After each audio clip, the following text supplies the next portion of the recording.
Hey guys, Joe here. Today we are actually doing a one take review of a firearm. That's right, start to finish. There will be no breaks, no stoppage. You may hear a little noise. That's a wound vac. Don't worry about that. But we are going to do the disassembly, the inspection, and comparison to the G2C, even though I don't have the gun here. Just close your eyes and imagine it.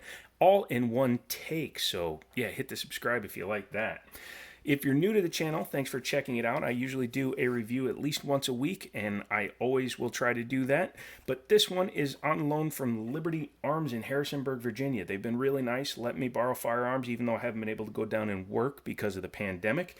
But they're also not gouging people, which is one of the things I want to get on right off the bat. They're not gouging people on firearms prices, unlike some shops.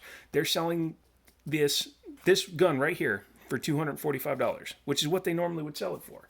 Unlike some shops that I know of that are selling these for over $400 because they can't get them.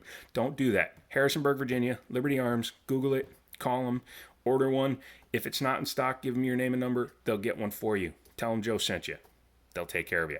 Before we get going, let's go ahead and drop the mag. Lock the slide back. That's a safe direction, just a computer back there. But as you can see, nothing in it. Nothing in it. And we can drop the slide on the Taurus G3C. This is very similar to the G2C, which was kind of a really impressive turning point for Taurus when they came out with the PT-111, then they called it the Millennium, and then the G2C. The G2C was when they finally got it right. Then they came out with the big brother to this, or the G2, which was the G3, and now they've gone full circle and made the G3 the G3C. So it's a compact 9mm, easy to carry, semi-automatic, double strike capable, little itty bitty pistol. How's that for saving that sentence?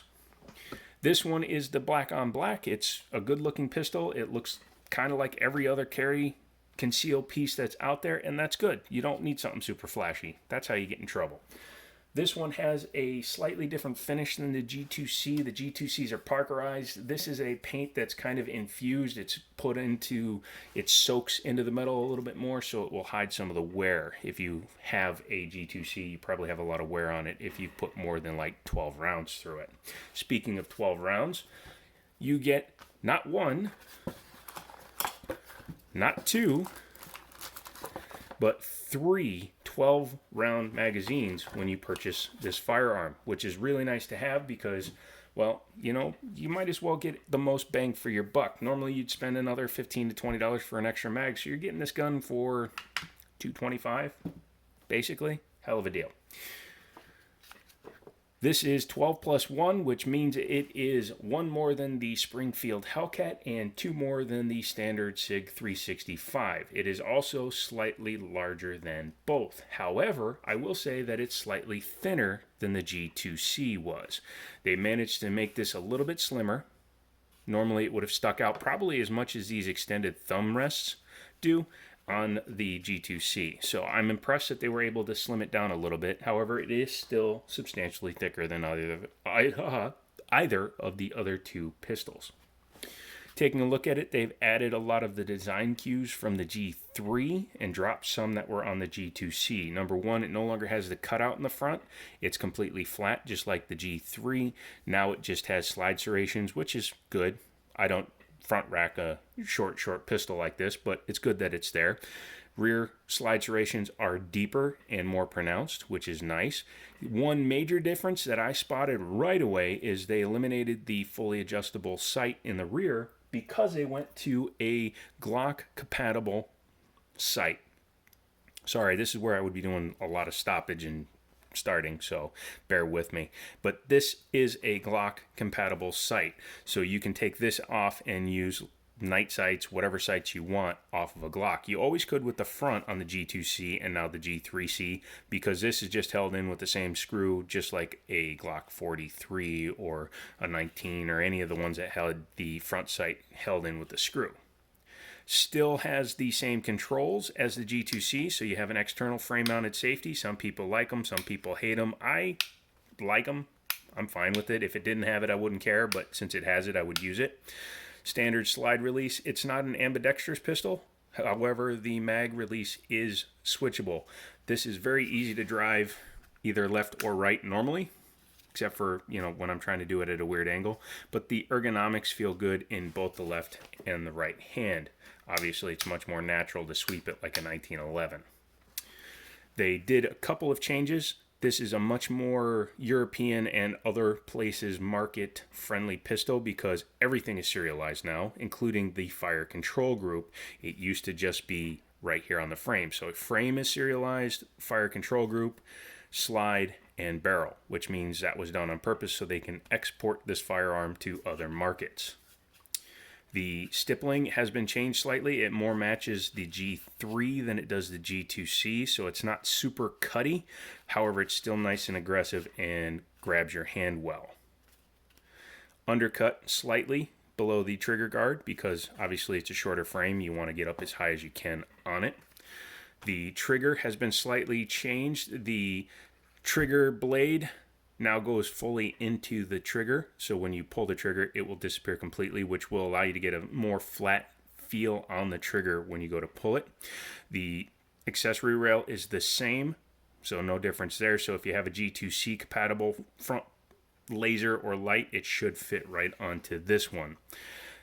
As I said earlier, this gun is double strike capable, which is a big difference from a lot of guns out there, especially in the striker fire world. Obviously, guns like TH9s and Berettas and things like that have double action, single action, those are nice, but in the striker fire, you don't tend to see those. What that means is, let's say you pull the trigger and the round didn't fire. Light, primer strike, whatever. You can release the trigger and just pull it again, which will allow it to hit the same bullet twice without having to touch the slide. Normally, if you pull it and then you have a dead, you have to do that, rack it, change it out, all that good stuff. You don't have to do that with this gun, so yay. These guns are basically Glocks. I know that's almost blasphemous to say because in the history of Taurus, they're not nearly as reliable as Glocks.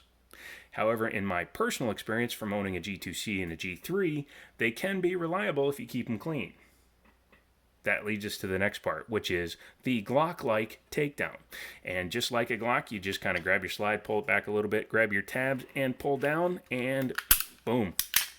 Super easy. That's why I can do this one in one take.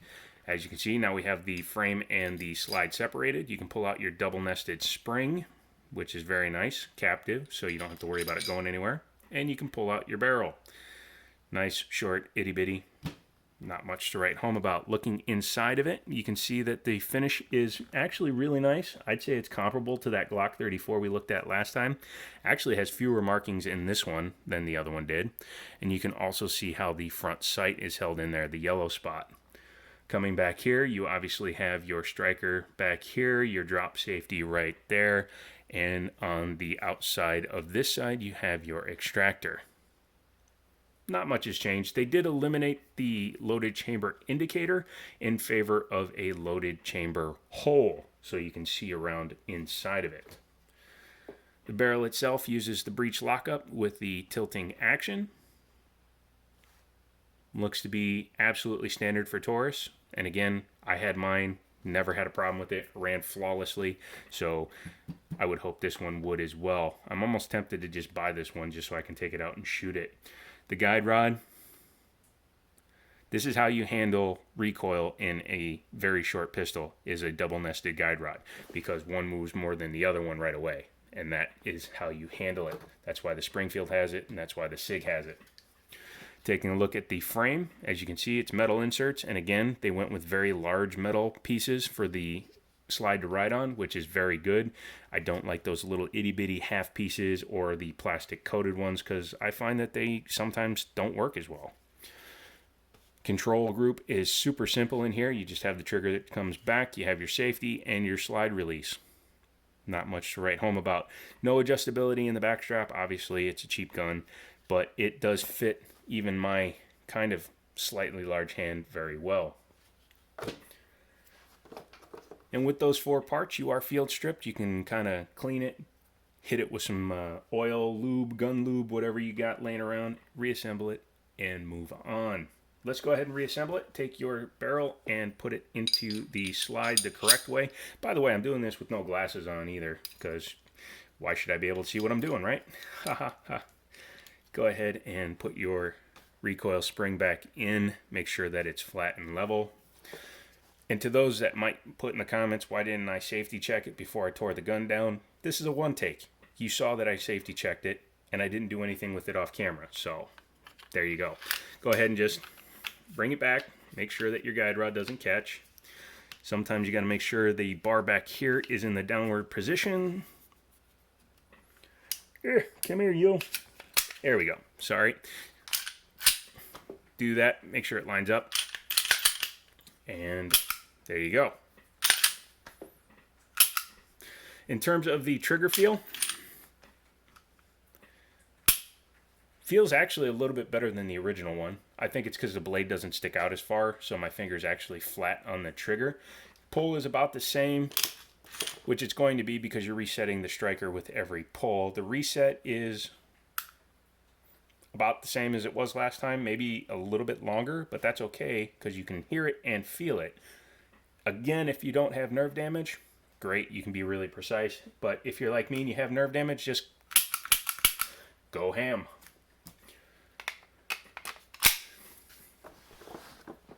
So what is the use case of the G3C versus the G2C? Well, number one, like I said, this is slightly thinner, so you have that going for it.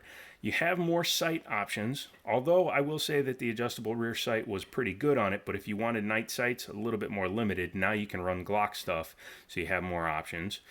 The front slide serrations for someone that likes to grab and do that, although you saw me just pinch myself, I wouldn't do that. It doesn't make sense on a short gun, but hey, to each their own. The thumb imprint here, the thumb rest, is a little bit bigger, so it might train you to keep your finger off of the slide lock, which is a problem I tend to have. The 3 mags that you get, and those magazines are interchangeable with the G2C as well as the Millennium Pro, and you can run G3 mags in the G2C or the G3C. Just the fact that Taurus seems to have stepped up their game is a big reason to maybe check one of these out, as well as availability, because they're still manufacturing these. So that's good. During the pandemic, inventory is hard to come across. My buddies down at Liberty Arms are buying every gun they can. Sorry, that's the wound vac again. They're buying every gun they can get their hands on, and then they're selling them at a good price. They are not gouging, which is, again, one of the things I can say for them. So give them a call, Liberty Arms, Harrisonburg, Virginia. I can't link it, instant demonetization if I do that. But check them out, and then just put your name on the list if they don't have it. If they have one, just buy it. Like I said, I'm not going to buy it because I want one of you guys to get it. But let me know if you own one, if you've shot it, if you like it. So I'm going to get out of here. Like this video, subscribe. Yes, it was one take. Yes, it was probably all over the place. But hey, I did my best. And as always, I'll talk to you later.